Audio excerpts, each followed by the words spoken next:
Chapter 42. Illustrative, like the preceding one, of the old proverb, that adversity brings a man acquainted with strange bedfellows likewise, containing Mr. Pickwick's extraordinary and startling announcement to Mr. Samuel Weller. When Mr. Pickwick opened his eyes next morning, the first object upon which they rested was Samuel Weller, seated upon a small black portmanteau, intently regarding, apparently in a condition of profound abstraction, the stately figure of the dashing Mr. Smangle.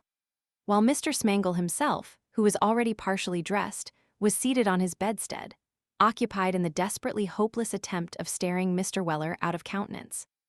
We say desperately hopeless, because Sam, with a comprehensive gaze which took in Mr. Smangle's cap, feet, head, face, legs, and whiskers, all at the same time, continued to look steadily on, with every demonstration of lively satisfaction, but with no more regard to Mr. Smangle's personal sentiments on the subject than he would have displayed had he been inspecting a wooden statue or a straw-emboweled Guy Fawkes. "Well, will you know me again?" said Mr. Smangle with a frown. "I'd swear to you anivers, sir," replied Sam cheerfully. "Don't be impertinent to a gentleman, sir," said Mr. Smangle. "Not on no account," replied Sam. "If you'll tell me when he wakes, I'll be upon the worry best extra super behavior." This observation, having a remote tendency to imply that Mr. Smangle was no gentleman, kindled his ire. "Mivins," said Mr. Smangle with a passionate air. "What's the office?" replied that gentleman from his couch.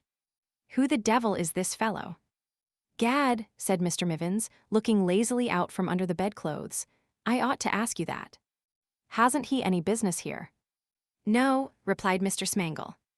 "Then knock him downstairs, and tell him not to presume to get up till come and kick him," rejoined Mr. Mivins. With this prompt advice, that excellent gentleman again betook himself to slumber. The conversation, exhibiting these unequivocal symptoms of verging on the personal, Mr. Pickwick deemed it a fit point at which to interpose. "Sam," said Mr. Pickwick. "Sir," rejoined that gentleman. "Has anything new occurred since last night?"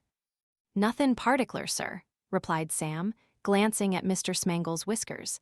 "The late prevalence of a close and confined atmosphere has been rather favourable to the growth of weeds, of an alarmin' and sanguinary nater. But vith that air exception things is quiet enough." "I shall get up," said Mr. Pickwick. "Give me some clean things." Whatever hostile intentions Mr. Smangle might have entertained, his thoughts were speedily diverted by the unpacking of the portmanteau, the contents of which appeared to impress him at once with a most favourable opinion, not only of Mr. Pickwick, but of Sam also, who, he took an early opportunity of declaring in a tone of voice loud enough for that eccentric personage to overhear, was a regular thoroughbred original, and consequently the very man after his own heart. As to Mr. Pickwick, the affection he conceived for him knew no limits. "Now, is there anything I can do for you, my dear sir?" said Smangle. "Nothing that I am aware of, I am obliged to you," replied Mr. Pickwick. "No linen that you want sent to the washerwoman, S. I know a delightful washerwoman outside that comes for my things twice a week, and by Jove, how devilish lucky, this is the day she calls. Shall I put any of those little things up with mine? Don't say anything about the trouble. Confound and curse it. If one gentleman under a cloud is not to put himself a little out of the way to assist another gentleman in the same condition, what's human nature?" Thus spake Mr. Smangle, edging himself meanwhile as near as possible to the portmanteau, and beaming forth looks of the most fervent and disinterested friendship. "There's nothing you want to give out for the man to brush, my dear creature, is there?" resumed Smangle. "Nothin' whatever, my fine feller," rejoined Sam, taking the reply into his own mouth. "P'raps if vun of us woes to brush, without troubling the man, it 'ud be more agreeable for all parties, as the schoolmaster said when the young gentleman objected to being flogged by the butler. And there's nothing I can send in my little box to the washerwoman, S. is there?" said Smangle, turning from Sam to Mr. Pickwick with an air of some discomfiture. "Nothin' whatever, sir," retorted Sam. "I'm afeard the little box must be chock full o' your own as it is." This speech was accompanied with such a very expressive look at that particular portion of Mr. Smangle's attire, by the appearance of which the skill of laundresses in getting up gentlemen's linen is generally tested, that he was fain to turn upon his heel. and, for the present at any rate, to give up all design on Mr. Pickwick's purse and wardrobe. He accordingly retired in dudgeon to the racket ground, where he made a light and wholesome breakfast on a couple of the cigars which had been purchased on the previous night. Mr. Mivins, who was no smoker, and whose account for small articles of chandlery had also reached down to the bottom of the slate, and been carried over to the other side, remained in bed, and, in his own words, took it out in sleep. After breakfasting in a small closet attached to the coffee room, which bore the imposing title of the snuggery, the temporary inmate of which, in consideration of a small additional charge, had the unspeakable advantage of overhearing all the conversation in the coffee room aforesaid, and, after dispatching Mr. Weller on some necessary errands, Mr. Pickwick repaired to the lodge, to consult Mr. Roker concerning his future accommodation. "Accommodation, eh?" said that gentleman, consulting a large book. "Plenty of that, Mr. Pickwick. Your chummage ticket will be on 27, in the third." "Oh," said Mr. Pickwick. "My, what did you say?" "Your chummage ticket," replied Mr. Roker. "You're up to that." "Not quite," replied Mr. Pickwick with a smile. "Why," said Mr. Roker, "it's as plain as Salisbury. You'll have a chummage ticket upon 27 in the third, and them, as is in the room, will be your chums." "Are there many of them?" inquired Mr. Pickwick dubiously. "3," replied Mr. Roker. Mr. Pickwick coughed. "One of 'em's a parson," said Mr. Roker, filling up a little piece of paper as he spoke. "Another's a butcher." "Eh?" exclaimed Mr. Pickwick. "A butcher?" repeated Mr. Roker, giving the nib of his pen a tap on the desk to cure it of a disinclination to mark. "What a thorough-paced goer he used to be, sure-lie." "You remember Tom Martin, Nettie?" said Roker, appealing to another man in the lodge, who was paring the mud off his shoes with a 25-bladed pocket-knife. "I should think so," replied the party addressed, with a strong emphasis on the personal pronoun. "Bless my dear eyes," said Mr. Roker, shaking his head slowly from side to side and gazing abstractedly out of the grated windows before him, as if he were fondly recalling some peaceful scene of his early youth. "It seems but yesterday that he whopped the coal heaver down Fox under the hill by the wharf there.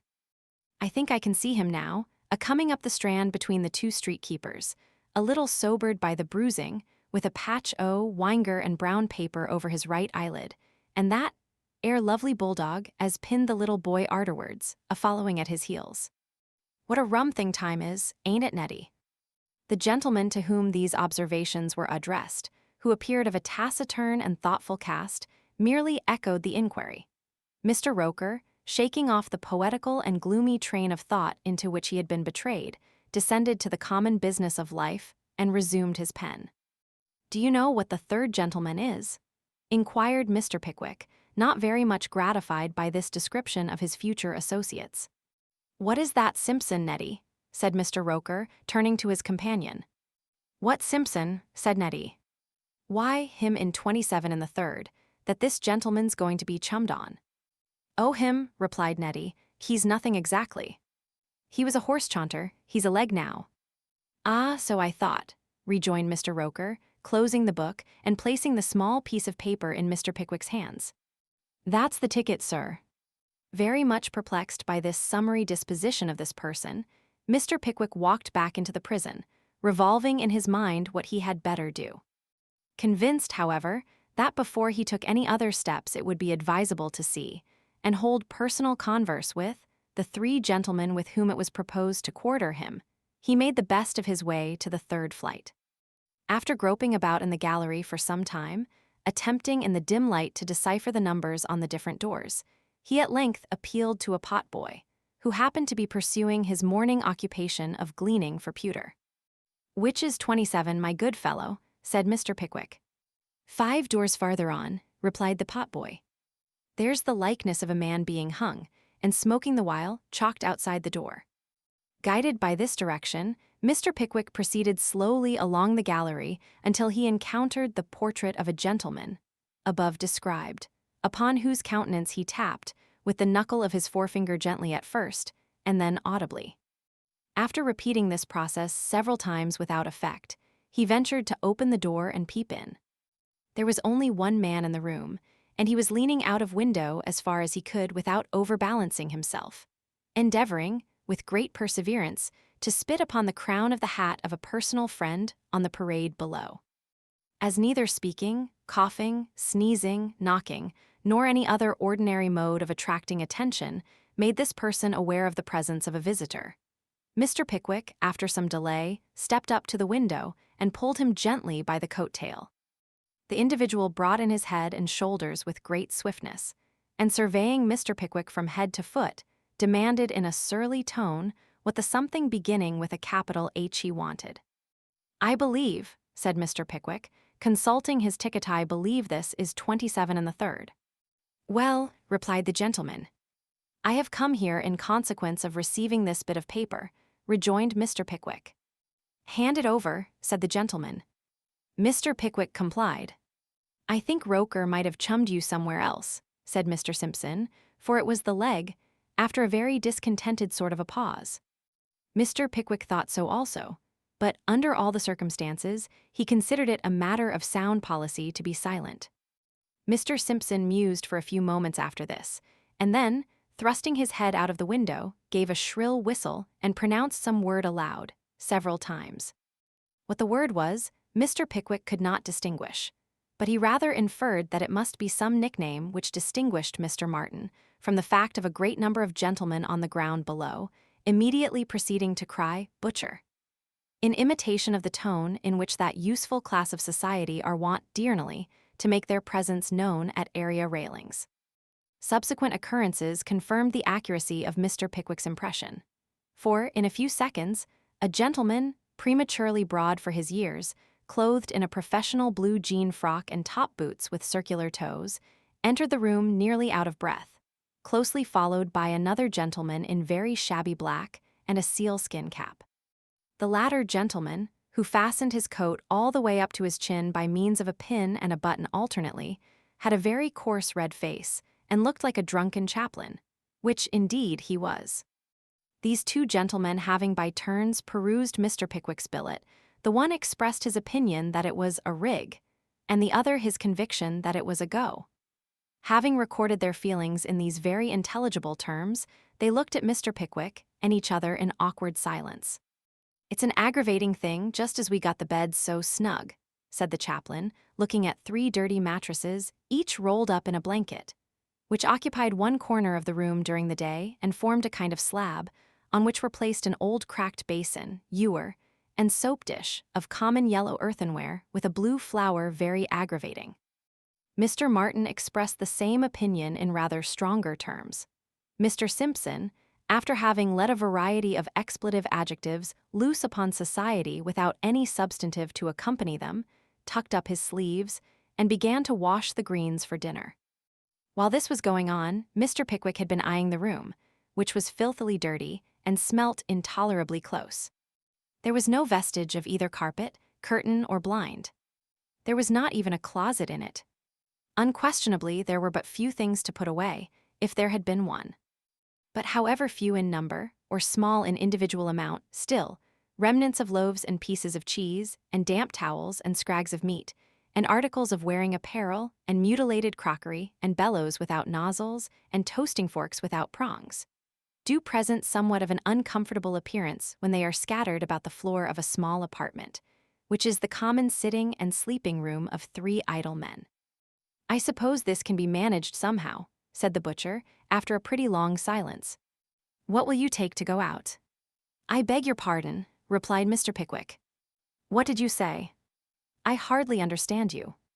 "What will you take to be paid out?" said the butcher. "The regular chummage is 2 and 6. Will you take 3 bob?" "And a bender," suggested the clerical gentleman. "Well, I don't mind that. It's only 2pence apiece more," said Mr. Martin. "What do you say now?" "We'll pay you out for 3 and 6pence a week." "Come." "And stand a gallon of beer down," chimed in Mr. Simpson. "There." "And drink it on the spot," said the chaplain. "Now, I really am so wholly ignorant of the rules of this place," returned Mr. Pickwick, "that I do not yet comprehend you. Can I live anywhere else? I thought I could not." At this inquiry Mr. Martin looked, with a countenance of excessive surprise, at his two friends, and then each gentleman pointed with his right thumb over his left shoulder. This action imperfectly described in words by the very feeble term of over the left, when performed by any number of ladies or gentlemen who are accustomed to act in unison, has a very graceful and airy effect. Its expression is one of light and playful sarcasm. "Can you?" repeated Mr. Martin with a smile of pity. "Well, if I knew as little of life as that, I'd eat my hat and swallow the buckle whole," said the clerical gentleman. "So would I," added the sporting one solemnly. After this introductory preface, the three chums informed Mr. Pickwick, in a breath, that money was in the fleet just what money was out of it, that it would instantly procure him almost anything he desired, and that, supposing he had it and had no objection to spend it, if he only signified his wish to have a room to himself, he might take possession of one, furnished and fitted to boot, in half an hour's time. With this the parties separated, very much to their common satisfaction, Mr. Pickwick once more retracing his steps to the lodge, and the three companions adjourning to the coffee-room, there to spend the 5 shillings which the clerical gentleman had, with admirable prudence and foresight, borrowed of him for the purpose. "I note it," said Mr. Roker, with a chuckle, when Mr. Pickwick stated the object with which he had returned. "Didn't I say so, Nettie?" The philosophical owner of the universal penknife growled in affirmative. "I knowed you, d'ye want a room for yourself, bless you," said Mr. Roker. "Let me see. You'll want some furniture. You'll hire that of me, I suppose." "That's the reg'lar thing." "With great pleasure," replied Mr. Pickwick. "There's a capital room up in the coffee-room flight that belongs to a chancery prisoner," said Mr. Roker. "It'll stand you in £1 a week. I suppose you don't mind that." "Not at all," said Mr. Pickwick. "Just step there with me," said Roker, taking up his hat with great alacrity. "The matter's settled in 5 minutes." "Lord! Why didn't you say at first that you was willing to come down handsome?" The matter was soon arranged, as the turnkey had foretold. The chancery prisoner had been there long enough to have lost his friends, fortune, home, and happiness, and to have acquired the right of having a room to himself. As he labored, however, under the inconvenience of often wanting a morsel of bread, he eagerly listened to Mr. Pickwick's proposal to rent the apartment, and readily covenanted and agreed to yield him up the sole and undisturbed possession thereof in consideration of the weekly payment of 20 shillings, from which fund he furthermore contracted to pay out any person or persons that might be chummed upon it. As they struck the bargain, Mr. Pickwick surveyed him with a painful interest. He was a tall, gaunt, cadaverous man in an old greatcoat and slippers, with sunken cheeks and a restless, eager eye. His lips were bloodless, and his bones sharp and thin. God help him! The iron teeth of confinement and privation had been slowly filing him down for 20 years. "And where will you live meanwhile, sir?" said Mr. Pickwick, as he laid the amount of the first week's rent, in advance, on the tottering table. The man gathered up the money with a trembling hand and replied that he didn't know yet. He must go and see where he could move his bed to. "I am afraid, sir," said Mr. Pickwick, laying his hand gently and compassionately on his arm, "I am afraid you will have to live in some noisy, crowded place. Now, pray, consider this room your own when you want quiet, or when any of your friends come to see you." "Friends," interposed the man, in a voice which rattled in his throat. "If I lay dead at the bottom of the deepest mine in the world, tight screwed down and soldered in my coffin, rotting in the dark and filthy ditch that drags its slime along beneath the foundations of this prison, I could not be more forgotten or unheeded than I am here. I am a dead man, dead to society, without the pity they bestow on those whose souls have passed to judgment. Friends to see me. My God! I have sunk from the prime of life into old age in this place, and there is not one to raise his hand above my bed when I lie dead upon it, and say, 'It is a blessing he is gone.'" The excitement, which had cast an unwonted light over the man's face, while he spoke, subsided as he concluded, and pressing his withered hands together in a hasty and disordered manner, he shuffled from the room. "Ride's rather rusty," said Mr. Roker with a smile. "Ah, they're like the elephants. They feel it now and then, and it makes 'em wild." Having made this deeply sympathizing remark, Mr. Roker entered upon his arrangements with such expedition that in a short time the room was furnished with a carpet, 6 chairs, a table, a sofa bedstead, a tea kettle, and various small articles on hire, at the very reasonable rate of 27 shillings and 6 pence per week. "Now, is there anything more we can do for you?" inquired Mr. Roker, looking round with great satisfaction and gaily chinking the first week's hire in his closed fist. "Why, yes," said Mr. Pickwick, who had been musing deeply for some time. "Are there any people here who run on errands and so forth?" "Outside, do you mean?" inquired Mr. Roker. "Yes. I mean who are able to go outside." "Not prisoners?" "Yes, there is," said Roker. "There's an unfortunate devil who has got a friend on the poor side that's glad to do anything of that sort. He's been running odd jobs, and that for the last 2 months. Shall I send him?" "If you please," rejoined Mr. Pickwick. "Stay, no. The poor side, you say? I should like to see it. I'll go to him myself.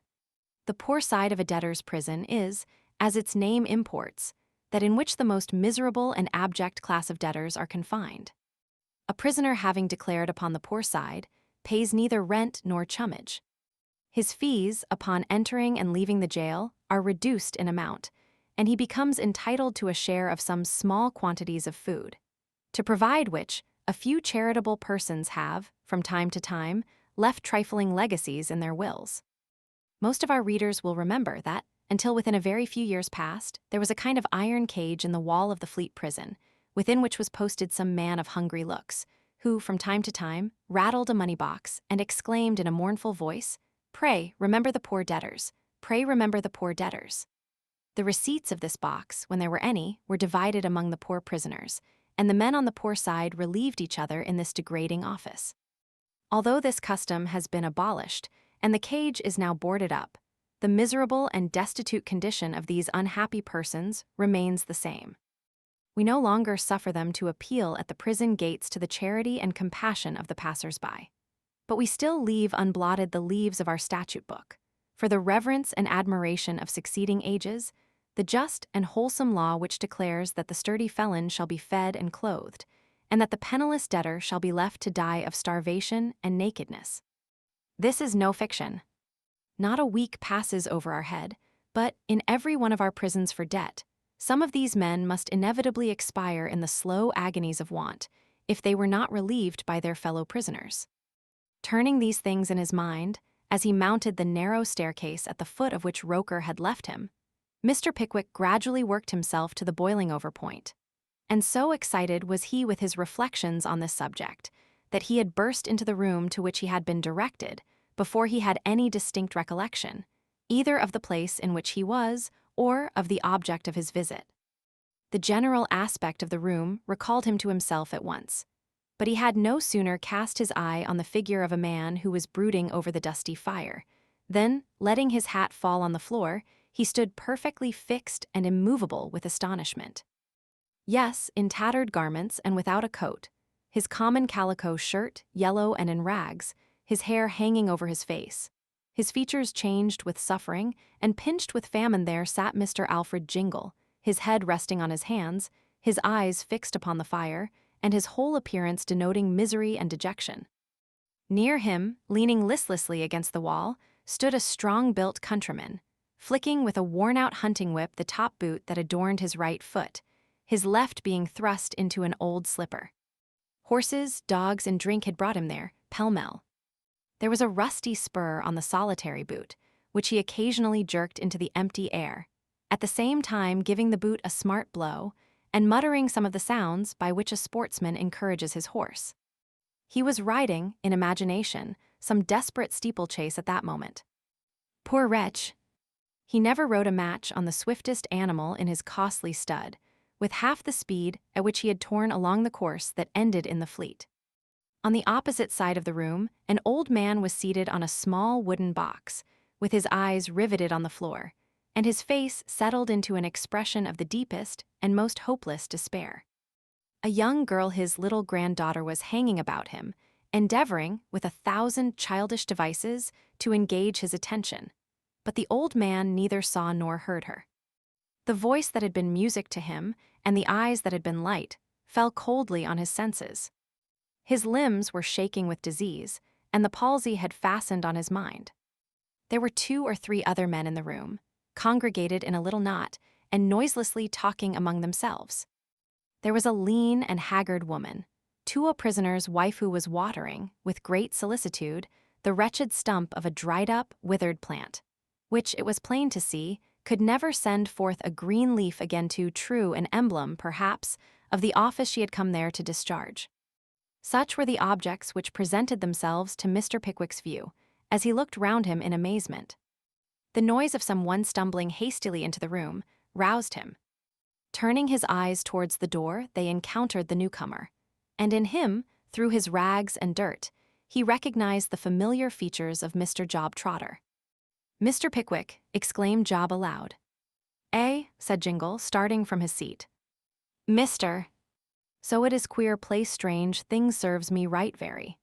Mr. Jingle thrust his hands into the place where his trousers pockets used to be, and, dropping his chin upon his breast, sank back into his chair. Mr. Pickwick was affected. The 2 men looked so very miserable. The sharp, involuntary glance Jingle had cast at a small piece of raw loin of mutton, which Job had brought in with him, said more of their reduced state than 2 hours' explanation could have done. Mr. Pickwick looked mildly at Jingle and said, "I should like to speak to you in private. Will you step out for an instant?" "Certainly," said Jingle, rising hastily. "Can't step far, no danger of overwalking yourself here. Spike Park grounds, pretty romantic, but not extensive, open for public inspection. Family, always in town, housekeeper, desperately careful very." "You have forgotten your coat," said Mr. Pickwick, as they walked out to the staircase and closed the door after them. "Eh?" said Jingle. "Spout dear relation Uncle Tom couldn't help it, must eat, you know. Wants of nature and all that." "What do you mean?" "Gone, my dear sir, last coat, can't help it. Lived on a pair of boots, whole fortnight.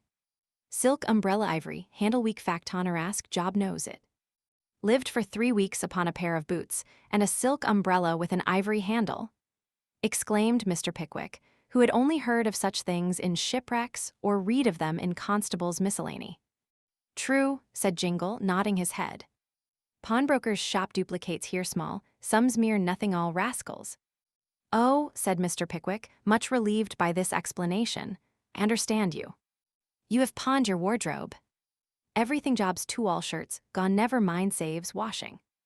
Nothing, soon lie in bed, starve, die, inquest, little bone, houseboar, prisoner, common necessaries, hush it up, gentlemen of the jury, wardens, tradesmen keep it, snug, natural death, coroners order workhouse, funeral serve him right, all, overdrop the curtain." Jingle delivered this singular summary of his prospects in life, with his accustomed volubility, and with various twitches of the countenance to counterfeit smiles. Mr. Pickwick easily perceived that his recklessness was assumed, and looking him full, but not unkindly, in the face, saw that his eyes were moist with tears. "Good fellow," said Jingle, pressing his hand and turning his head away. "Ungrateful dog, boyish to cry, can't help it, bad fever, weak, ill, hungry. Deserved it all, but suffered much very. Wholly unable to keep up appearances any longer, and perhaps rendered worse by the effort he had made, the dejected stroller sat down on the stairs and, covering his face with his hands, sobbed like a child. "Come, come," said Mr. Pickwick with considerable emotion, "we will see what can be done when I know all about the matter. Here, Job, where's that fellow?" "Here, sir," replied Job, presenting himself on the staircase. We have described him, by the by, as having deeply sunken eyes in the best of times. In his present state of want and distress, he looked as if those features had gone out of town altogether. "Here, sir," cried Job. "Come here, sir," said Mr. Pickwick, trying to look stern, with 4 large tears running down his waistcoat. "Take that, sir." "Take what?" In the ordinary acceptation of such language, it should have been a blow. As the world runs, it ought to have been a sound, hearty cuff. For Mr. Pickwick had been duped, deceived, and wronged by the destitute outcast who was now wholly in his power. Must we tell the truth? It was something from Mr. Pickwick's waistcoat pocket, which chinked as it was given into Job's hand, and the giving of which somehow or other imparted a sparkle to the eye and a swelling to the heart of our excellent old friend as he hurried away. Sam had returned when Mr. Pickwick reached his own room and was inspecting the arrangements that had been made for his comfort, with a kind of grim satisfaction which was very pleasant to look upon. Having a decided objection to his master, being there at all, Mr. Weller appeared to consider it a high moral duty not to appear too much pleased with anything that was done, said, suggested, or proposed. "Well, Sam," said Mr. Pickwick. "Well, sir," replied Mr. Weller. "Pretty comfortable now, Sam?" "Pretty well, sir," responded Sam, looking round him in a disparaging manner. "Have you seen Mr. Tupman and our other friends?" "Yes, I have seen sir, and they're common tomorrow, and wo's worry much surprised to hear they warn't to come today," replied Sam. "You have brought the things I wanted." Mr. Weller, in reply, pointed to various packages which he had arranged, as neatly as he could, in a corner of the room. "Very well, Sam," said Mr. Pickwick, after a little hesitation. "Listen to what I am going to say, Sam." "Certainly, sir," rejoined Mr. Weller. "Fire away, sir." "I have felt from the first, Sam," said Mr. Pickwick, with much solemnity, "that this is not the place to bring a young man to." "Nor an old un neither, sir," observed Mr. Weller. "You're quite right, Sam," said Mr. Pickwick. "But old men may come here through their own heedlessness and unsuspicion, and young men may be brought here by the selfishness of those they serve. It is better for those young men, in every point of view, that they should not remain here. Do you understand me, Sam?" "Why, no, sir, I do not," replied Mr. Weller doggedly. "Try, Sam," said Mr. Pickwick. "Vell, sir," rejoined Sam, after a short pause, "I think I see your drift.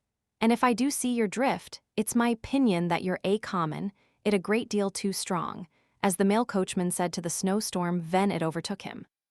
"I see you comprehend me, Sam," said Mr. Pickwick. "Independently of my wish that you should not be idling about a place like this, for years to come, I feel that for a debtor in the Fleet to be attended by his manservant is a monstrous absurdity." "Sam," said Mr. Pickwick, "for a time you must leave me." "Oh, for a time, sir?" rejoined Mr. Weller rather sarcastically. "Yes, for the time that I remain here," said Mr. Pickwick. "Your wages I shall continue to pay. Any one of my 3 friends will be happy to take you, were it only out of respect to me. And if I ever do leave this place, Sam," added Mr. Pickwick, with assumed cheerfulness, "if I do, I pledge you my word that you shall return to me instantly." "Now I'll tell you what it is, sir," said Mr. Weller, in a grave and solemn voice. "This here sort o' thing won't do at all, so don't let's hear no more about it." "I am serious and resolved, Sam," said Mr. Pickwick. "You air you, sir?" inquired Mr. Weller firmly. "Worry good, sir, then so am I." Thus speaking, Mr. Weller fixed his hat on his head with great precision, and abruptly left the room. "Sam," cried Mr. Pickwick, calling after him, "Sam." "Here." But the long gallery ceased to re-echo the sound of footsteps. Sam Weller was gone. Chapter 43. Showing how Mr. Samuel Weller got into difficulties.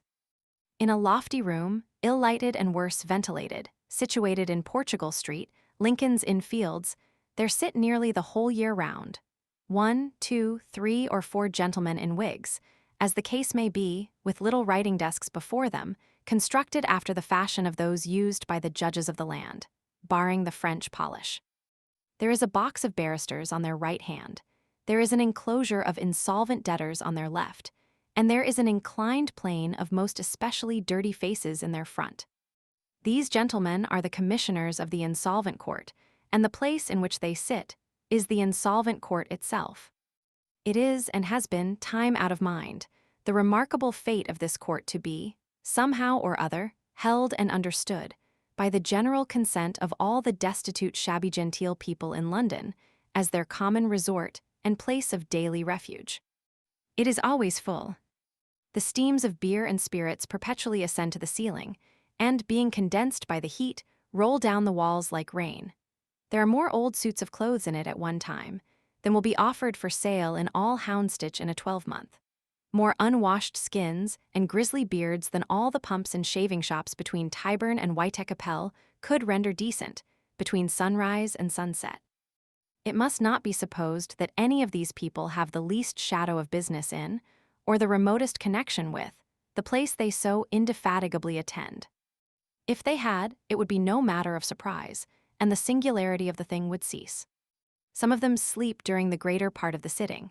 Others carry small portable dinners wrapped in pocket handkerchiefs or sticking out of their worn-out pockets, and munch and listen with equal relish. But no one among them was ever known to have the slightest personal interest in any case that was ever brought forward. Whatever they do, there they sit from the first moment to the last. When it is heavy, rainy weather, they all come in, wet through, and at such times the vapors of the court are like those of a fungus bit. A casual visitor might suppose this place to be a temple dedicated to the genius of seediness. There is not a messenger or process server attached to it, who wears a coat that was made for him, not a tolerably fresh or wholesome-looking man in the whole establishment, except a little white-headed apple-faced tipstaff, and even he, like an ill-conditioned cherry preserved in brandy, seems to have artificially dried and withered up into a state of preservation to which he can lay no natural claim. The very barristers' wigs are ill-powdered, and their curls lack crispness. But the attorneys, who sit at a large bare table below the commissioners, are, after all, the greatest curiosities. The professional establishment of the more opulent of these gentlemen consists of a blue bag and a boy, generally a youth of the Jewish persuasion. They have no fixed offices, their legal business being transacted in the parlors of public houses or the yards of prisons, whither they repair in crowds, and canvass for customers after the manner of omnibus cads. They are of a greasy and mildewed appearance, and if they can be said to have any vices at all, perhaps drinking and cheating are the most conspicuous among them. Their residences are usually on the outskirts of the rules, chiefly lying within a circle of 1 mile from the obelisk in St. George's Fields. Their looks are not prepossessing, and their manners are peculiar. Mr. Solomon Pell, one of this learned body, was a fat, flabby, pale man in a surtout which looked green 1 minute and brown the next, with a velvet collar of the same chameleon tints. His forehead was narrow, his face wide, his head large, and his nose all on one side, as if nature, indignant with the propensities she observed in him in his birth, had given it an angry tweak which it had never recovered. Being short-necked and asthmatic, however, he respired principally through this feature. So, perhaps, what it wanted in ornament, it made up in usefulness. "I'm sure to bring him through it," said Mr. Pell. "Are you, though?" replied the person to whom the assurance was pledged. "Certain sure," replied Pell. "But if he'd gone to any irregular practitioner, mind you, I wouldn't have answered for the consequences." "Ah," said the other with open mouth. "No, that I wouldn't," said Mr. Pell, and he pursed up his lips, frowned, and shook his head mysteriously. Now, the place where this discourse occurred was the public house just opposite to the insolvent court, and the person with whom it was held was no other than the elder Mr. Weller, who had come there to comfort and console a friend whose petition to be discharged under the Act was to be that day heard, and whose attorney he was at that moment consulting. "And where is George?" inquired the old gentleman. Mr. Pell jerked his head in the direction of a back parlor, whither Mr. Weller, at once repairing, was immediately greeted in the warmest and most flattering manner by some half-dozen of his professional brethren in token of their gratification at his arrival. The insolvent gentleman, who had contracted a speculative but imprudent passion for horsing long stages, which had led to his present embarrassments, looked extremely well, and was soothing the excitement of his feelings with shrimps and porter. The salutation between Mr. Weller and his friends was strictly confined to the freemasonry of the craft, consisting of a jerking round of the right wrist and a tossing of the little finger into the air at the same time. We once knew 2 famous coachmen, they are dead now, poor fellows, who were twins and between whom an unaffected and devoted attachment existed.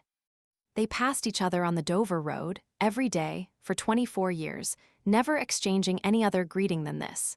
And yet, when one died, the other pined away, and soon afterwards followed him. "Well, George," said Mr. Weller Sr., taking off his upper coat and seating himself with his accustomed gravity. "How is it?" "All right behind and full inside." "All right, old feller. replied the embarrassed gentleman. Is the gray mare made over to anybody? Inquired Mr. Weller anxiously. George nodded in the affirmative. Well, that's all right, said Mr. Weller. Coach taken care on also. Consigned in a safe quarter, replied George, wringing the heads off half a dozen shrimps and swallowing them without any more ado. Worry good, said Mr. Weller. Always see to the drag, ven you go downhill. Is the vaybill all clear and straightforward? The schedule, sir, said Pell, guessing at Mr. Weller's meaning. The schedule is as plain and satisfactory as pen and ink can make it. Mr. Weller nodded in a manner which bespoke his inward approval of these arrangements, and then, turning to Mr. Pell, said, pointing to his friend George, "Ven do you take his clothes off?" "Why," replied Mr. Pell, "he stands third on the opposed list, and I should think it would be his turn in about half an hour. I told my clerk to come over and tell us when there was a chance." Mr. Weller surveyed the attorney from head to foot with great admiration, and said emphatically, "And what'll you take, sir?" "Why, really," replied Mr. Pell, "you're very. Upon my word and honor, I'm not in the habit of. It's so very early in the morning that actually I am almost. Well, you may bring me 3 of rums, my dear." The officiating damsel, who had anticipated the order before it was given, set the glass of spirits before Pell and retired. "Gentlemen," said Mr. Pell, looking round upon the company, "success to your friend. I don't like to boast, gentlemen, it's not my way, but I can't help saying that, if your friend hadn't been fortunate enough to fall into hands that but I won't say what I was going to say. Gentlemen, my service to you."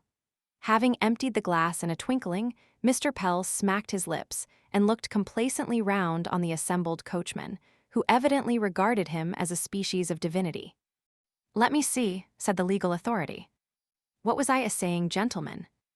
I think you was remarkin', as you wouldn't have no objection to another the same, sir," said Mr. Weller, with grave facetiousness. "Ha," laughed Mr. Pell. "Not bad, not bad. A professional man, too. At this time of the morning, it would be rather too good a well. I don't know, my dear, you may do that again, if you please." Hem. This last sound was a solemn and dignified cough, in which Mr. Pell, observing an indecent tendency to mirth in some of his auditors, considered it due to himself to indulge. "The late Lord Chancellor, gentlemen, was very fond of me," said Mr. Pell. "And worry creditable in him, too," interposed Mr. Weller. "Hear," assented Mr. Pell's client. "Why shouldn't he be?" Why, indeed?" said a very red-faced man, who had said nothing yet, and who looked extremely unlikely to say anything more. "Why shouldn't he?" A murmur of assent ran through the company. "I remember, gentlemen," said Mr. Pell, "dining with him on one occasion. There was only us two, but everything as splendid as if 20 people had been expected, the Great Seal on a dumbwaiter at his right hand, and a man in a bagwig and suit of armor guarding the mace with a drawn sword and silk stockings, which is perpetually done, gentlemen, night and day. When he said, 'Pell,' he said, 'no false delicacy, Pell. You're a man of talent, you can get anybody through the insolvent court, Pell, and your country should be proud of you.' Those were his very words. 'My lord,' I said, 'you flatter me.' 'Pell,' he said, 'if I do, I'm damned.'" "Did he say that?" inquired Mr. Weller. "He did," replied Pell. "Vell then," said Mr. Weller, "I say Parliament ought to ha took it up, and if he'd been a poor man, they would ha done it." "But my dear friend," argued Mr. Pell, "it was in confidence." "In what?" said Mr. Weller. "In confidence." "Oh. Worry good," replied Mr. Weller, after a little reflection. "If he damned hisself in confidence, course that was another thing." "Of course it was," said Mr. Pell. "The distinction's obvious, you will perceive." "Alters the case entirely," said Mr. Weller. "Go on, sir." "No, I will not go on, sir," said Mr. Pell in a low and serious tone. "You have reminded me, sir, that this conversation was private and confidential, gentlemen. Gentlemen, I am a professional man. It may be that I am a good deal looked up to. In my profession it may be that I am not. Most people know. I say nothing. Observations have already been made, in this room, injurious to the reputation of my noble friend. You will excuse me, gentlemen, I was imprudent. I feel that I have no right to mention this matter without his concurrence. Thank you, sir, thank you. Thus delivering himself, Mr. Pell thrust his hands into his pockets and, frowning grimly around, rattled 3 halfpence with terrible determination. This virtuous resolution had scarcely been formed when the boy and the blue bag, who were inseparable companions, rushed violently into the room and said, at least the boy did, for the blue bag took no part in the announcement that the case was coming on directly. The intelligence was no sooner received than the whole party hurried across the street and began to fight their way into quarta preparatory ceremony, which has been calculated to occupy, in ordinary cases, from 25 minutes to 30. Mr. Weller, being stout, cast himself at once into the crowd, with the desperate hope of ultimately turning up in some place which would suit him. His success was not quite equal to his expectations, for having neglected to take his hat off, it was knocked over his eyes by some unseen person, upon whose toes he had alighted with considerable force. Apparently this individual regretted his impetuosity immediately afterwards, for muttering an indistinct exclamation of surprise, he dragged the old man out into the hall, and, after a violent struggle, released his head and face. "Samuel!" exclaimed Mr. Weller, when he was thus enabled to behold his rescuer. Sam nodded. "You're a dutiful and affectionate little boy, you are, ain't you?" said Mr. Weller, "to come bonnetin your father in his old age." "How should I know who you was?" responded the son. "Do you s'pose I was to tell you by the weight o' your foot?" "Vell, that's werry true, Sammy," replied Mr. Weller, mollified at once. "But what are you doin' on here? Your governor can't do no good here, Sammy." "They won't pass that werdick, they won't pass it, Sammy." And Mr. Weller shook his head with legal solemnity. "What a perwerse old file it is," exclaimed Sam, "always a-goin' on about werdicks and alibis and that. Who said anything about the werdick?" Mr. Weller made no reply, but once more shook his head most learnedly.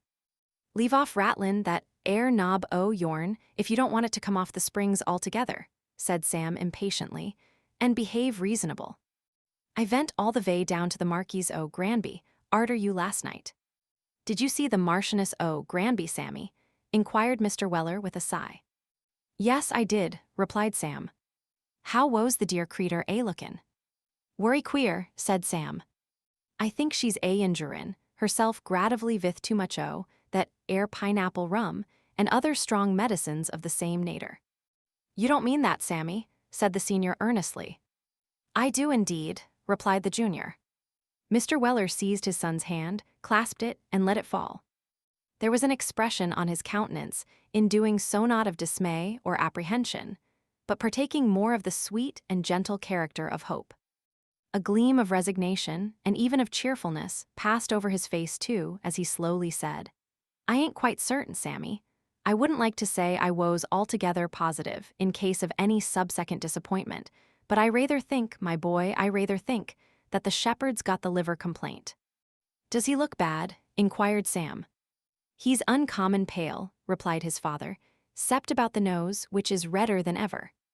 His appetite is worry so, but he imbibes wonderful." Some thoughts of the rum appeared to obtrude themselves on Mr. Weller's mind as he said this, for he looked gloomy and thoughtful, but he very shortly recovered, as was testified by a perfect alphabet of winks, in which he was only wont to indulge when particularly pleased. "Vell now," said Sam, "about my affair. Just open them ears o' yourn, and don't say nothin' till I've done." With this preface, Sam related, as succinctly as he could, the last memorable conversation he had had with Mr. Pickwick.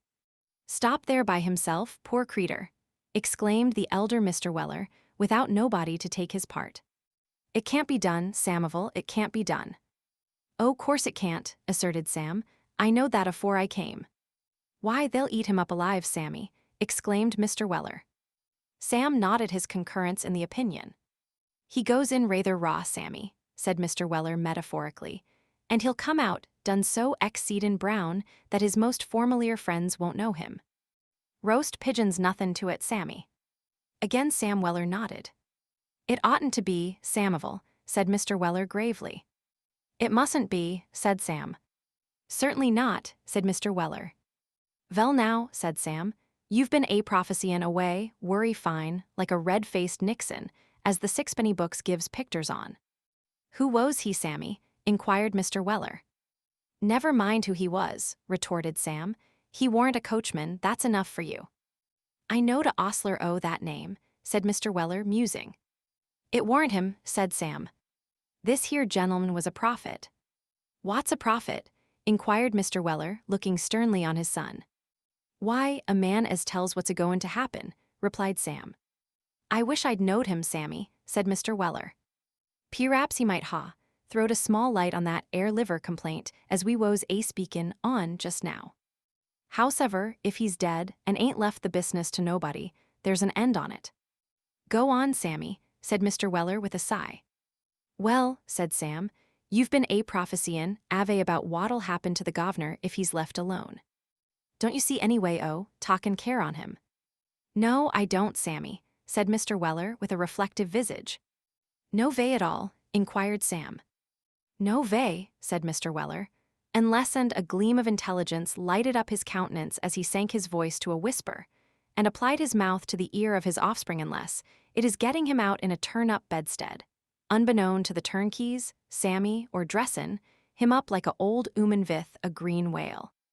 Sam Weller received both of these suggestions with unexpected contempt, and again propounded his question. "No," said the old gentleman, "if he vont let you stop there, I see no vay at all. It's no thoroughfare, Sammy, no thoroughfare." "Well then, I'll tell you what it is," said Sam. "I'll trouble you for the loan of £25. "What good'll that do?" inquired Mr. Weller. "Never mind," replied Sam. "P'raps you may ask for it 5 minutes arterwards. P'raps I may say I vont pay and cut up rough. You vont think arrestin' your own son for the money and sendin' him off to the fleet, will you unnatural wagabone?" At this reply of Sam's, the father and son exchanged a complete code of telegraph nods and gestures, after which the elder Mr. Weller sat himself down on a stone step and laughed till he was purple. "What a old image it is!" exclaimed Sam, indignant at this loss of time.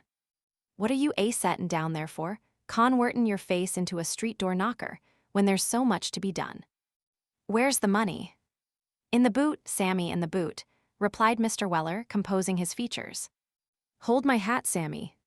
Having divested himself of this encumbrance, Mr. Weller gave his body a sudden wrench to one side, and by a dexterous twist, contrived to get his right hand into a most capacious pocket, from whence, after a great deal of panting and exertion, he extricated a pocket-book of the large octavo size, fastened by a huge leathern strap. From this ledger he drew forth a couple of whiplashes, 3 or 4 buckles, a little sample bag of corn, and, finally, a small roll of very dirty banknotes, from which he selected the required amount, which he handed over to Sam. "And now, Sammy," said the old gentleman, when the whiplashes and the buckles and the samples had been all put back, and the book once more deposited at the bottom of the same pocket. "Now, Sammy, I know a gentleman here, as'll do the rest o' the business for us in no time a limb o' the law, Sammy, as has got brains like the frogs dispersed all over his body and reachin' to the worry tips of his fingers. A friend of the Lord Chancellorship's, Sammy, who'd only have to tell him what he wanted, and he'd lock you up for life if that wo's all." "I say," said Sam, "none o' that." "None o' what?" inquired Mr. Weller. "Why, none o' them unconstitutional ways o' doin' it," retorted Sam. "The have his carcass, next to the perpetual motion, is one of the blessedest things as woes ever made. I've read that in the newspapers worry often." "Well, what 'as that got to do with it?" inquired Mr. Weller. "Just this here," said Sam, "that I'll patronize the inwention and go in that vay. No whisperin', as to the Chancellorship I don't like the notion. It mayn't be altogether safe, with reference to gettin' out again." Deferring to his son's feeling upon this point, Mr. Weller at once sought the erudite Solomon Pell and acquainted him with his desire to issue a writ, instantly, for the sum of £25 and costs of process, to be executed without delay upon the body of one Samuel Weller, the charges thereby incurred, to be paid in advance to Solomon Pell. The attorney was in high glee, for the embarrassed coach-horser was ordered to be discharged forthwith. He highly approved of Sam's attachment to his master, declared that it strongly reminded him of his own feelings of devotion to his friend, the Chancellor, and at once led the elder Mr. Weller down to the temple to swear the affidavit of debt, which the boy, with the assistance of the blue bag, had drawn up on the spot.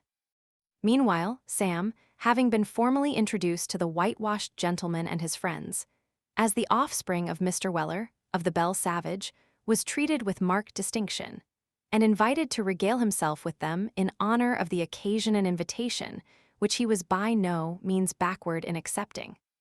The mirth of gentlemen of this class is of a grave and quiet character, usually, but the present instance was one of peculiar festivity, and they relaxed in proportion. After some rather tumultuous toasting of the Chief Commissioner and Mr. Solomon Pell, who had that day displayed such transcendent abilities, a mottled-faced gentleman in a blue shawl proposed that somebody should sing a song. The obvious suggestion was that the mottled-faced gentleman, being anxious for a song, should sing it himself. But this the mottled-faced gentleman sturdily and somewhat offensively declined to do. Upon which, as is not unusual in such cases, a rather angry colloquy ensued. "Gentlemen," said the coach-horser, "rather than disturb the harmony of this delightful occasion, perhaps Mr. Samuel Weller will oblige the company." "Raleigh, gentlemen," said Sam, "I'm not worry much in the habit o' singin' without the instrument, but anythin' for a quiet life, as the man said when he took the sitivation at the lighthouse." With this prelude, Mr. Samuel Weller burst at once into the following wild and beautiful legend, which, under the impression that it is not generally known, we take the liberty of quoting. We would beg to call particular attention to the monosyllable at the end of the second and fourth lines, which not only enables the singer to take breath at those points, but greatly assists the meter. Romance. I. Bold Turpin Vunce, on Hounslow Heath, his bold mare Bess bestrode her. Ven there he seed the bishop's coach coming along the roader. So he gallops close to the 'orse's legs, and he claps his head vithin, and the bishop says, "Sure as eggs is eggs, this here's the bold Turpin." Chorus. And the bishop says, "Sure as eggs is eggs, this here's the bold Turpin." 2. Says Turpin, "You shall eat your words with a sarce of leaden ball-let." So he puts a pistol to his mouth, and he fires it down his gull-let. The coachman he not lickin' the job, set off at full gallop, but Dick put a couple of balls in his knob, and purwilled on him to stop. Chorus sarcastically. But Dick put a couple of balls in his knob, and purwilled on him to stop. "I maintain that air song's personal to the cloth," said the mottled-faced gentleman, interrupting it at this point. "I demand the name o' that coachman." "Nobody knowed," replied Sam. "He hadn't got his card in his pocket." "I object to the introduction o' politics," said the mottled-faced gentleman. "I submit that in the present company that air song's political, and what's much the same that it ain't true. I say that coachman did not run away, but that he died game as pheasants, and I won't hear nothin' said to the contrariety." As the mottled-faced gentleman spoke with great energy and determination, and as the opinions of the company seemed divided on the subject, it threatened to give rise to fresh altercation, when Mr. Weller and Mr. Pell most opportunely arrived. "All right, Sammy," said Mr. Weller. "The officer will be here at 4 o'clock, said Mr. Pell. "I suppose you won't run away meanwhile, eh?" "Ha! Ha! P'raps my cruel pa 'ull relent afore then," replied Sam with a broad grin. "Not I," said the elder Mr. Weller. "Do," said Sam. "Not on no account," replied the inexorable creditor. "I'll give bills for the amount at 6 pence a month," said Sam. "I won't take said Mr. Weller. "Ha ha ha. Very good, said Mr. Solomon Pell, who was making out his little bill of costs. A very amusing incident indeed. "Benjamin, copy that." And Mr. Pell smiled again as he called Mr. Weller's attention to the amount. Thank you, said the professional gentleman, taking up another of the greasy notes as Mr. Weller took it from the pocketbook. 310 and 110 is 5. "Much obliged to you, Mr. Weller. Your son is a most deserving young man, very much so indeed, sir. It's a very pleasant trait in a young man's character, very much so. added Mr. Pell, smiling smoothly round as he buttoned up the money. "What a game it is," said the elder Mr. Weller with a chuckle. "A reg'lar prodigy son." Prodigal son, sir," suggested Mr. Pell mildly. "Never mind, sir," said Mr. Weller with dignity. "I know what's o'clock, sir. When I don't, I'll ask you, sir." By the time the officer arrived, Sam had made himself so extremely popular that the congregated gentlemen determined to see him to prison in a body. So off they set, the plaintiff and defendant walking arm in arm, the officer in front, and 8 stout coachmen bringing up the rear. At Sergeant's Inn Coffee House, the whole party halted to refresh, and the legal arrangements being completed, the procession moved on again. Some little commotion was occasioned in Fleet Street by the pleasantry of the 8 gentlemen in the flank, who persevered in walking 4 abreast. It was also found necessary to leave the mottled-faced gentleman behind to fight a ticket porter, it being arranged that his friends should call for him as they came back. Nothing but these little incidents occurred on the way. When they reached the gate of the Fleet, the cavalcade, taking the time from the plaintiff, gave 3 tremendous cheers for the defendant, and, after having shaken hands all round, left him. Sam, having been formally delivered into the warder's custody, to the intense astonishment of Roker, and to the evident emotion of even the phlegmatic Nettie, passed at once into the prison, walked straight to his master's room, and knocked at the door. "Come in," said Mr. Pickwick. Sam appeared, pulled off his hat, and smiled. "Ah, Sam, my good lad," said Mr. Pickwick, evidently delighted to see his humble friend again. "I had no intention of hurting your feelings yesterday, my faithful fellow, by what I said. Put down your hat, Sam, and let me explain my meaning a little more at length." "Won't presently do, sir?" inquired Sam. "Certainly," said Mr. Pickwick, "but why not now?" "I'd rather not now, sir," rejoined Sam. "Why?" inquired Mr. Pickwick. "'Cause," said Sam, hesitating. "Because of what?"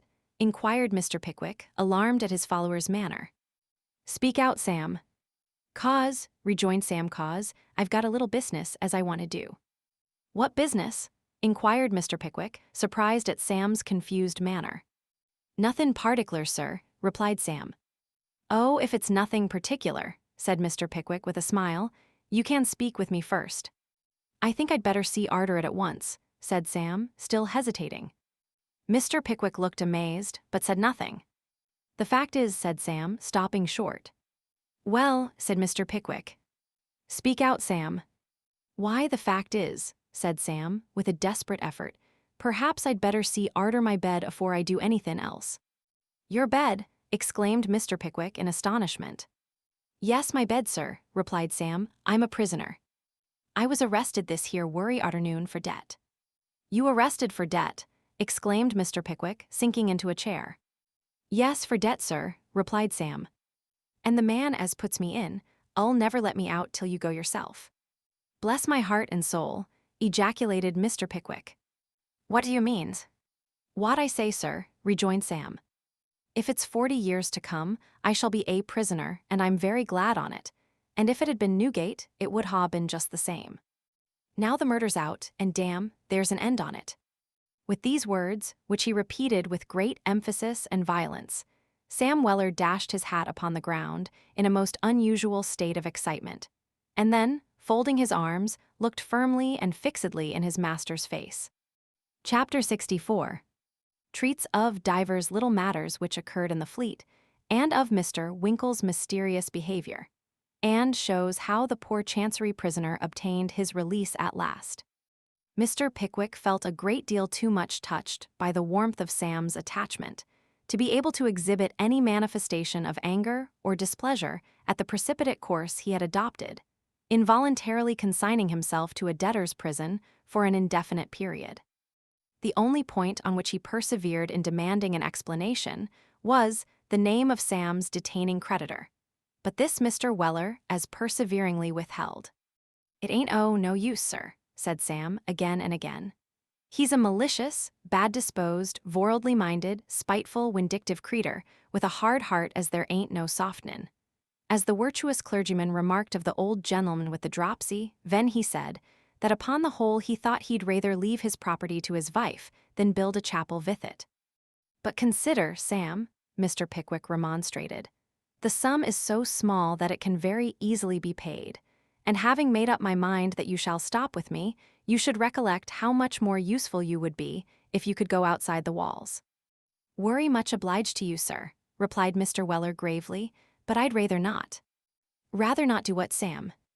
Why, I'd rather not let myself down to ask a favor, this here unremorseful enemy.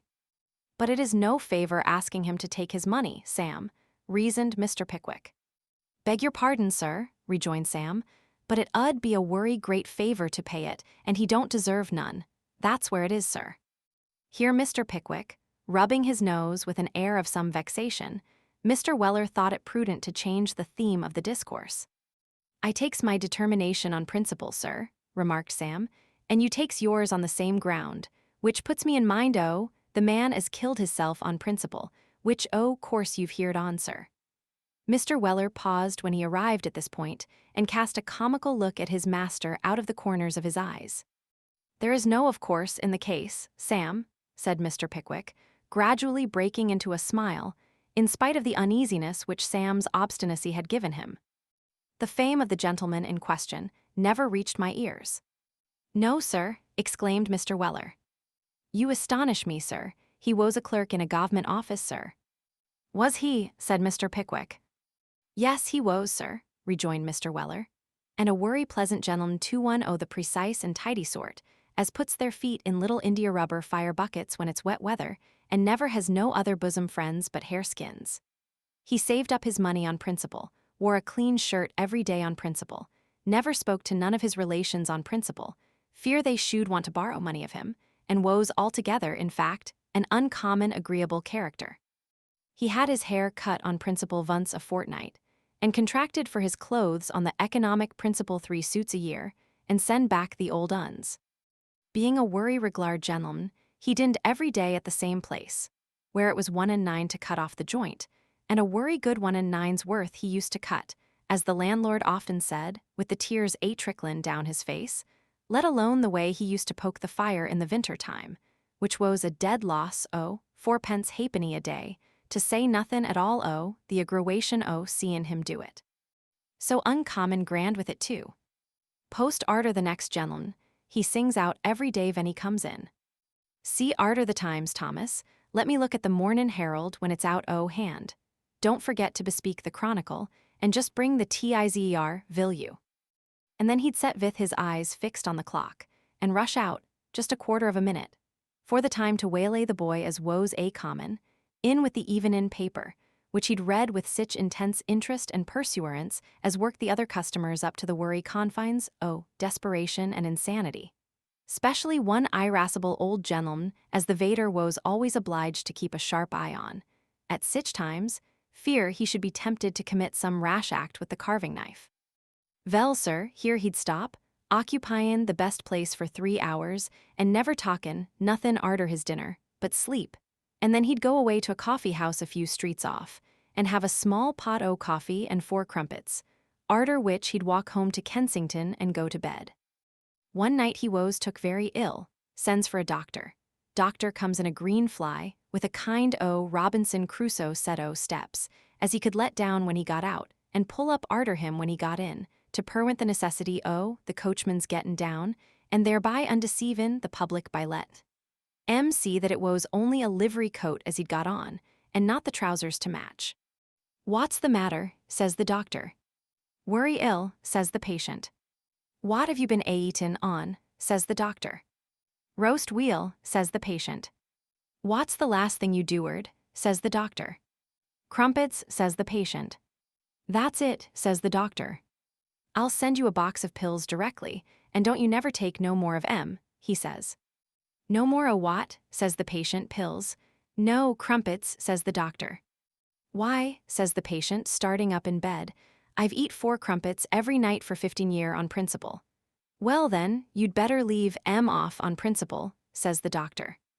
Crumpets is not wholesome, sir, says the doctor, worry fierce. But they're so cheap, says the patient, calmin' down a little, and so worry fillin' at the price.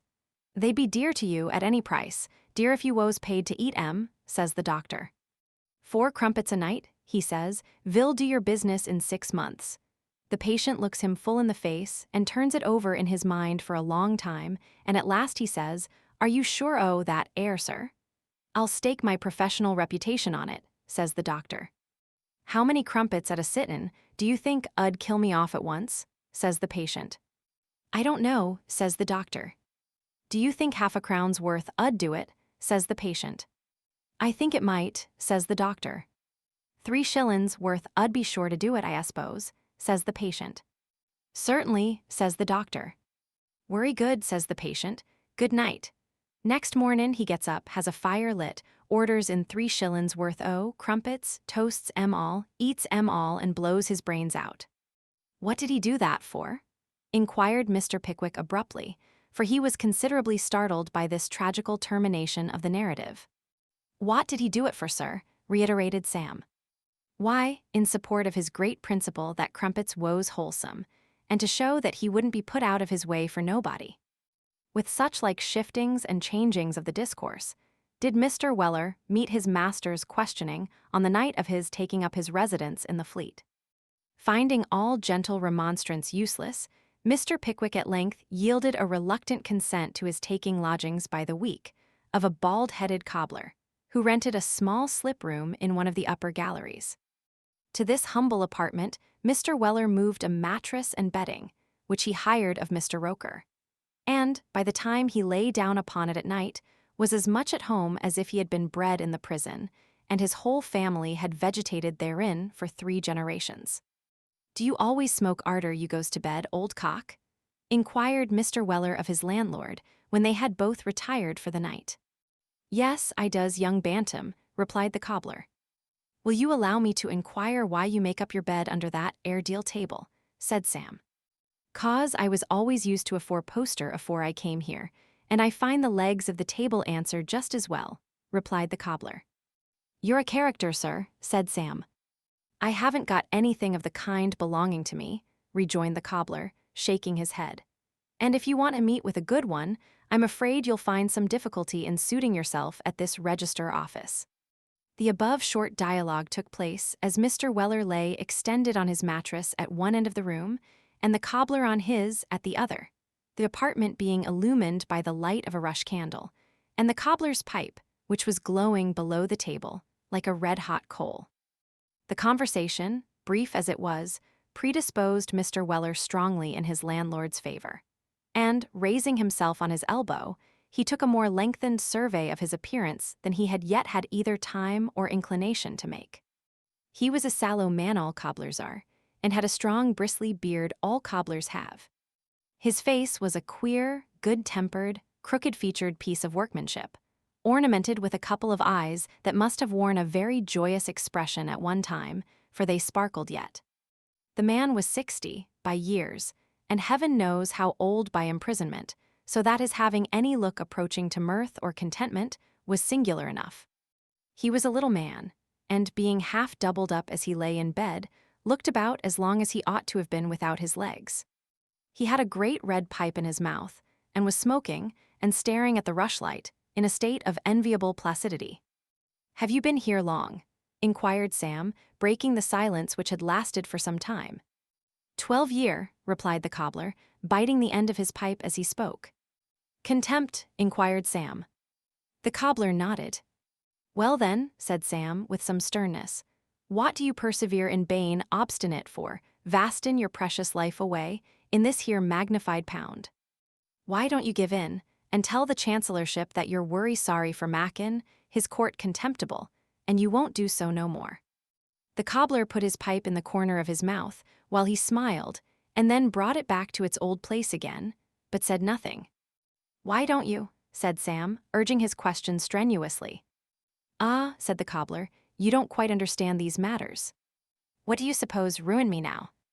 "Why," said Sam, trimming the rushlight, "I s'pose the beginnin' woes that you got into debt, eh?" "Never owed a farden," said the cobbler. "Try again." "Well, perhaps," said Sam, "you bought houses, which is delicate English for goin' mad, or took to buildin', which is a medical term for bane incurable." The cobbler shook his head and said, "Try again." "You didn't go to law, I hope," said Sam suspiciously. Never in my life, replied the cobbler. The fact is, I was ruined by having money left me. Come, come, said Sam, that vont do. I wish some rich enemy 'ud try to vork my destruction in that ere vay. I'd let him. Oh, I dare say you don't believe it, said the cobbler, quietly smoking his pipe. I wouldn't if I was you, but it's true for all that. How was it? Inquired Sam, half induced to believe the fact already by the look the cobbler gave him. Just this, replied the cobbler. An old gentleman that I worked for down in the country, and a humble relation of whose I married, she's dead, God bless her, and thank him for it, was seized with a fit and went off. Where? Inquired Sam, who was growing sleepy after the numerous events of the day. How should I know where he went? Said the cobbler, speaking through his nose in an intense enjoyment of his pipe. He went off dead. Oh, that indeed, said Sam. Well, said the cobbler, he left £5,000 behind him. And were he genteel in him so to do, said Sam. One of which, continued the cobbler, he left to me, 'cause I married his relation, you see. Were he good, murmured Sam. And being surrounded by a great number of nieces and nevys, as was always quarreling and fighting among themselves for the property, he makes me his executor, and leaves the rest to me in trust, to divide it among 'em as the will provided. What do you mean by leavin' it on trust? Inquired Sam, waking up a little. If it ain't ready money, where's the use on it? It's a law term, that's all, said the cobbler. I don't think that, said Sam, shaking his head. There's worry little trust at that shop. Howsever, go on. Well, said the cobbler, when I was going to take out a probate of the will, the nieces and nevys, who was desperately disappointed at not getting all the money, enters a caveat against it. What's that? Inquired Sam. A legal instrument, which is as much as to say, it's no go, replied the cobbler. I see, said Sam, a sort of brother-in-law owe to have his carcass. Well, but, continued the cobbler, finding that they couldn't agree among themselves, and consequently couldn't get up a case against the will, they withdrew the caveat, and I paid all the legacies. I'd hardly done it, when one nevy brings an action to set the will aside. The case comes on, some months afterwards, afore a deaf old gentleman, in a back room somewhere down by Paul's churchyard. And arter 4 counsels had taken a day apiece to bother him regularly, he takes a week or 2 to consider, and read the evidence in 6 volumes, and then gives his judgment that how the testator was not quite right in his head, and I must pay all the money back again, and all the costs. I appealed. The case come on before 3 or 4 very sleepy gentlemen who had heard it all before in the other court, where they're lawyers without work. The only difference being that there they're called doctors, and in the other place delegates, if you understand that. And they very dutifully confirmed the decision of the old gentleman below. After that we went into Chancery, where we are still, and where I shall always be. My lawyers have had all my £1,000 long ago, and what between the estate, as they call it, and the costs, I'm here for 10,000 and shall stop here, till I die mending shoes. Some gentlemen have talked of bringing it before Parliament, and I dare say would have done it, only they hadn't time to come to me, and I hadn't power to go to them, and they got tired of my long letters and dropped the business.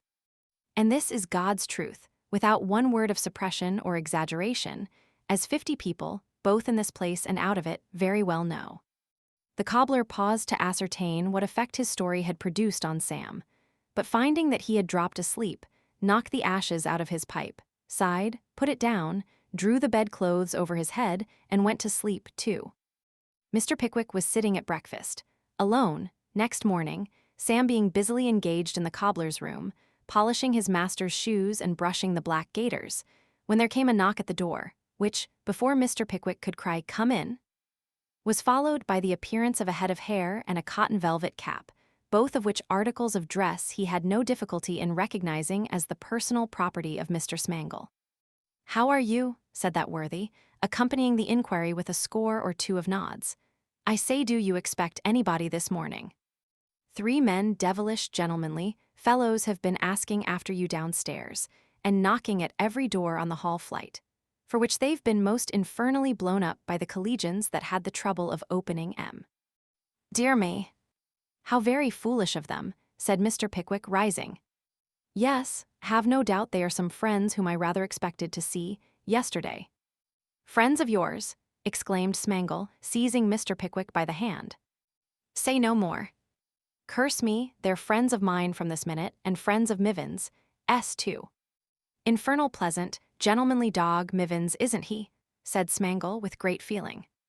"I know so little of the gentleman," said Mr. Pickwick, hesitating, "that I know you do," interrupted Smangle, clasping Mr. Pickwick by the shoulder. "You shall know him better. You'll be delighted with him. That man, sir," said Smangle, with a solemn countenance, "has comic powers that would do honor to Drury Lane Theatre." "Has he indeed?" said Mr. Pickwick. "Ah, by Jove he has," replied Smangle. "Hear him come the 4 cats in the wheelbarrow, 4 distinct cats, sir, I pledge you my honor. Now you know that's infernal clever. Damn, you can't help liking a man when you see these traits about him. He's only one fault, that little failing I mentioned to you, you know." As Mr. Smangle shook his head in a confidential and sympathizing manner at this juncture, Mr. Pickwick felt that he was expected to say something, so he said, "Ah," and looked restlessly at the door. "Ah," echoed Mr. Smangle, with a long-drawn sigh. "He's delightful company, that man is, sir. I don't know better company anywhere, but he has that one drawback. If the ghost of his grandfather, sir, was to rise before him this minute, he'd ask him for the loan of his acceptance on an 8-penny stamp." "Dear me," exclaimed Mr. Pickwick. "Yes," added Mr. Smangle, "and if he'd the power of raising him again, he would, in 2 months and 3 days from this time, to renew the bill." "Those are very remarkable traits," said Mr. Pickwick, "but I'm afraid that while we are talking here, my friends may be in a state of great perplexity at not finding me." "I'll show em the way," said Smangle, making for the door. "Good day. Won't disturb you while they're here, you know. By the by." As Smangle pronounced the last 3 words, he stopped suddenly, reclosed the door which he had opened, and walking softly back to Mr. Pickwick, stepped close up to him on tiptoe, and said in a very soft whisper, "You couldn't make it convenient to lend me half a crown till the latter end of next week, could you?" Mr. Pickwick could scarcely forbear smiling, but managing to preserve his gravity, he drew forth the coin and placed it in Mr. Smangle's palm. Upon which, that gentleman, with many nods and winks implying profound mystery, disappeared in quest of the 3 strangers, with whom he presently returned.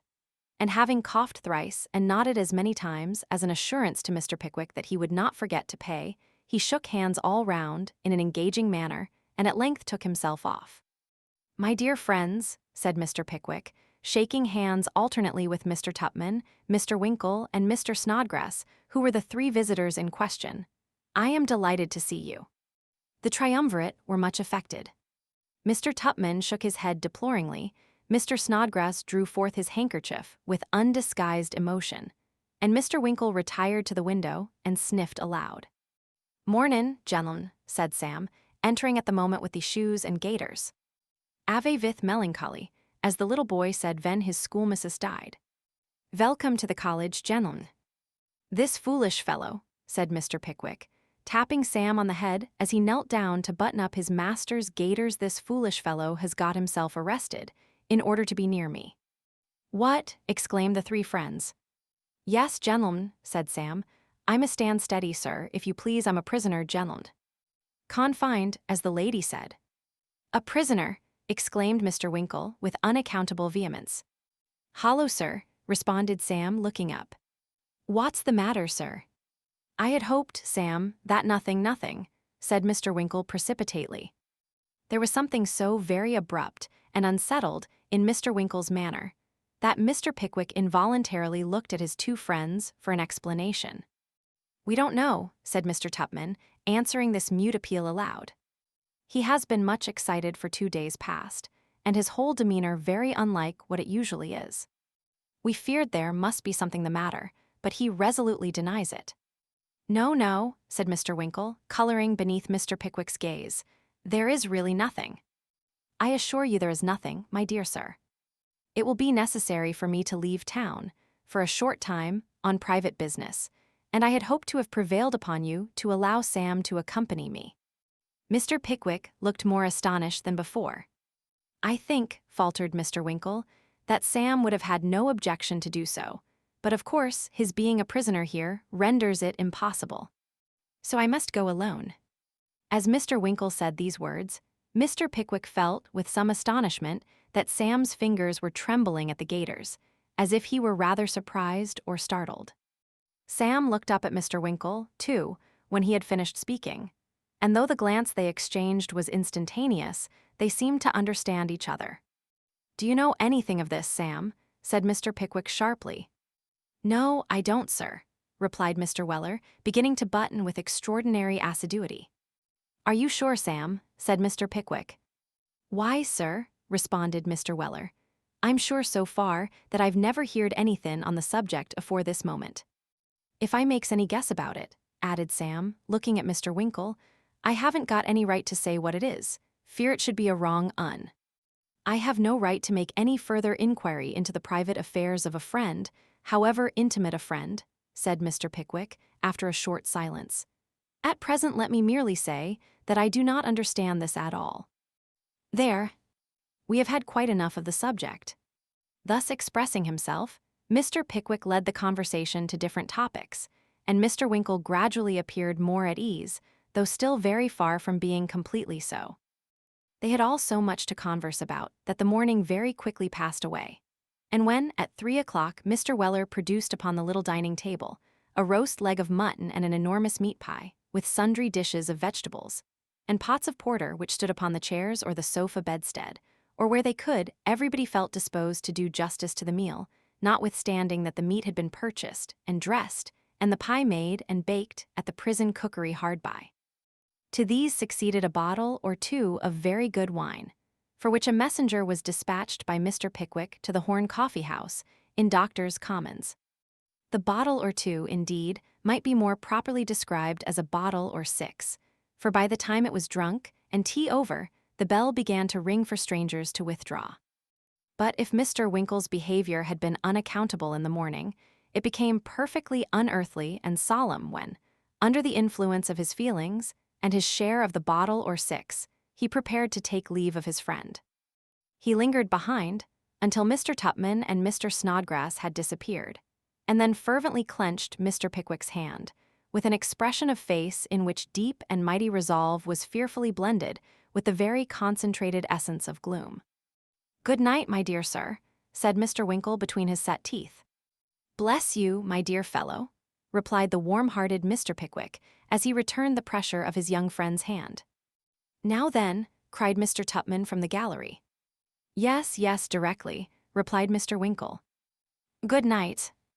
"Good night," said Mr. Pickwick. There was another good night, and another, and half a dozen more after that, and still Mr. Winkle had fast hold of his friend's hand, and was looking into his face with the same strange expression. "Is anything the matter?"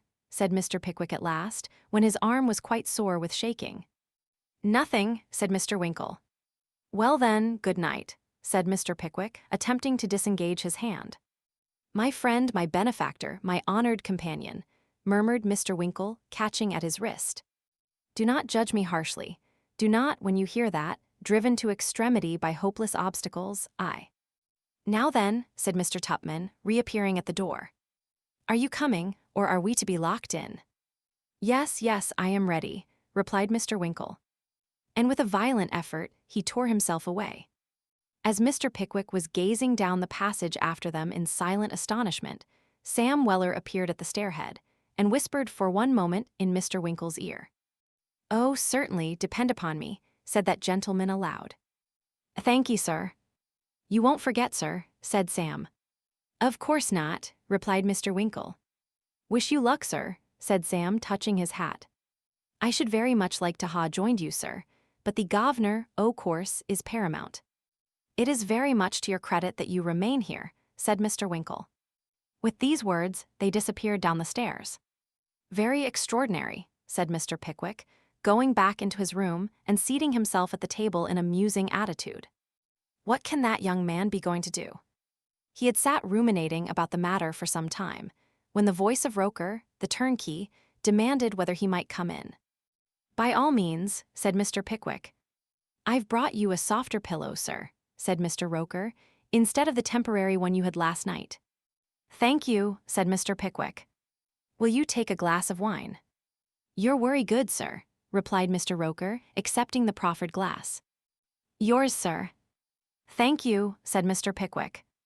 "I'm sorry to say that your landlord's worry bad tonight, sir," said Roker, setting down the glass and inspecting the lining of his hat preparatory to putting it on again. "What?" "The Chancery prisoner," exclaimed Mr. Pickwick. "He won't be a Chancery prisoner worry long, sir," replied Roker, turning his hat round so as to get the maker's name right side upwards as he looked into it. "You make my blood run cold," said Mr. Pickwick. "What do you mean?"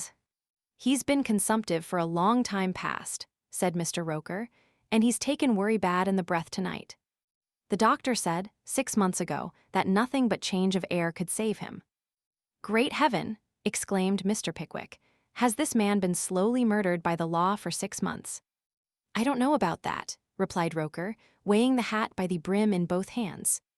"I suppose he'd have been took the same, wherever he was. He went into the infirmary this morning. The doctor says his strength is to be kept up as much as possible, and the warden sent him wine and broth and that from his own house. It's not the warden's fault, you know, sir." "Of course not," replied Mr. Pickwick hastily. "I'm afraid, however," said Roker, shaking his head, "that it's all up with him. I offered Neddy 2 sixpenn'orths to one upon it just now, but he wouldn't take it, and quite right." "Thank ye, sir." "Good night, sir." "Stay," said Mr. Pickwick earnestly. "Where is this infirmary?" "Just over where you slept, sir," replied Roker. "I'll show you, if you like to come." Mr. Pickwick snatched up his hat without speaking and followed at once. The turnkey led the way in silence, and gently raising the latch of the room door, motioned Mr. Pickwick to enter. It was a large, bare, desolate room, with a number of stump bedsteads made of iron, on one of which lay stretched the shadow of a man wan, pale, and ghastly. His breathing was hard and thick, and he moaned painfully as it came and went. At the bedside sat a short old man in a cobbler's apron, who, by the aid of a pair of horn spectacles, was reading from the Bible aloud. It was the fortunate legatee. The sick man laid his hand upon his attendant's arm and motioned him to stop. He closed the book and laid it on the bed. "Open the window," said the sick man. He did so. The noise of carriages and carts, the rattle of wheels, the cries of men and boys, all the busy sounds of a mighty multitude instinct with life and occupation, blended into one deep murmur, floated into the room. Above the hoarse loud hum arose, from time to time, a boisterous laugh, or a scrap of some jingling song, shouted forth by one of the giddy crowd, would strike upon the ear, for an instant, and then be lost amidst the roar of voices and the tramp of footsteps, the breaking of the billows of the restless sea of life that rolled heavily on without. These are melancholy sounds to a quiet listener at any time, but how melancholy to the watcher by the bed of death. "There is no air here," said the man faintly. "The place pollutes it. It was fresh roundabout when I walked there years ago, but it grows hot and heavy in passing these walls. I cannot breathe it. We have breathed it together for a long time," said the old man. "Come, come." There was a short silence, during which the 2 spectators approached the bed. The sick man drew a hand of his old fellow prisoner towards him, and pressing it affectionately between both his own, retained it in his grasp. "I hope," he gasped after a while, so faintly that they bent their ears close over the bed, to catch the half-formed sounds his pale lips gave vent to. "I hope my merciful judge will bear in mind my heavy punishment on earth. 20 years, my friend, 20 years in this hideous grave. My heart broke when my child died, and I could not even kiss him in his little coffin.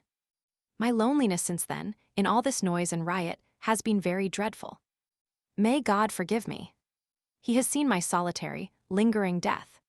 He folded his hands, and murmuring something more they could not hear, fell into a sleep, only asleep at first, for they saw him smile. They whispered together for a little time, and the turnkey, stooping over the pillow, drew hastily back. "He has got his discharge by G," said the man. He had, but he had grown so like death in life that they knew not when he died.